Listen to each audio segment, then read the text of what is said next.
The Innovation, Transnationality and Mainstreaming strand of the ESF programme was explicitly requested by the European Commission of all Member States to have a dedicated aspect of ESF that promotes innovation and transnationality.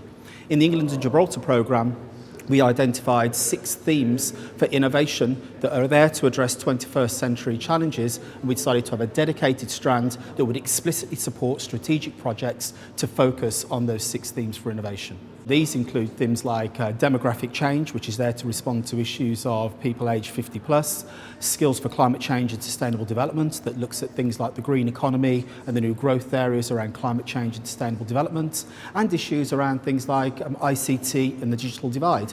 ESF is there to help the inclusion and employability of excluded people.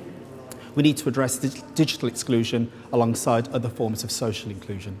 What makes ITM different is the key focus on those 3 key aspects of innovation, transnationality and mainstreaming.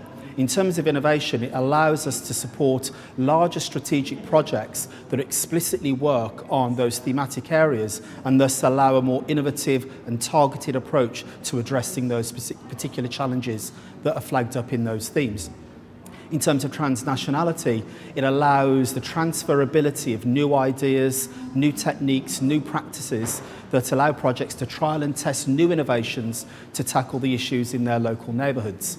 In terms of mainstreaming, the key is the engagement with government policymakers. We've established 6 national thematic networks, 1 for each of the 6 themes, and they explicitly allow the dialogue between our projects and our policymakers so we can allow our projects to be more flexible, more responsive and more relevant to the current policy thinking. I think in terms of transnationality, we have seen some examples of how learning from abroad can have an impact on how we're trying to deliver things here in England. I think one example is one of our projects is specifically focusing on apprenticeship programmes and how to support young people through engaging in work experience, work practice and an apprenticeship environment.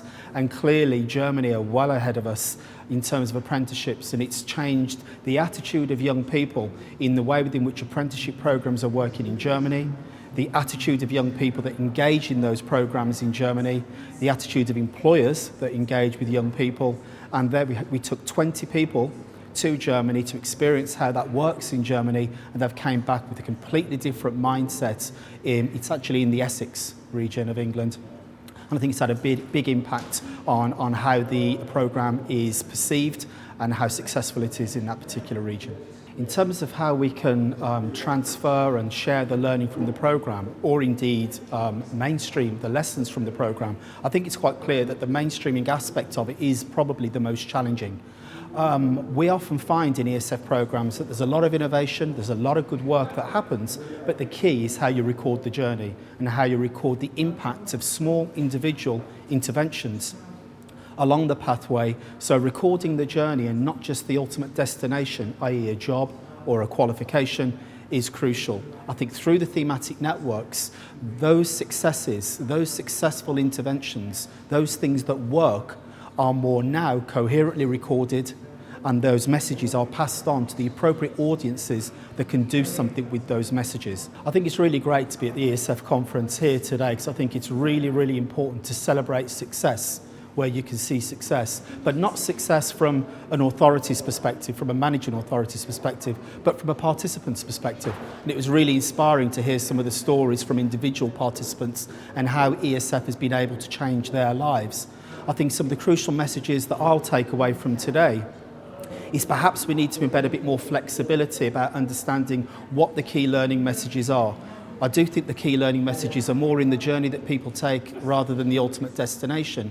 And I think those interventions along the way that are a little bit more than a job and a little bit more than a skill or a qualification, it's all of those small individual steps that make a difference to people's lives. And I think somehow we need to try and generate better ways within which we can capture that learning, make it more visible, and try and get those things recorded so we can see the benefit of ESF in a broader context than just jobs and skills, but in the way in which it changes people's lives and then changes the communities that people live in.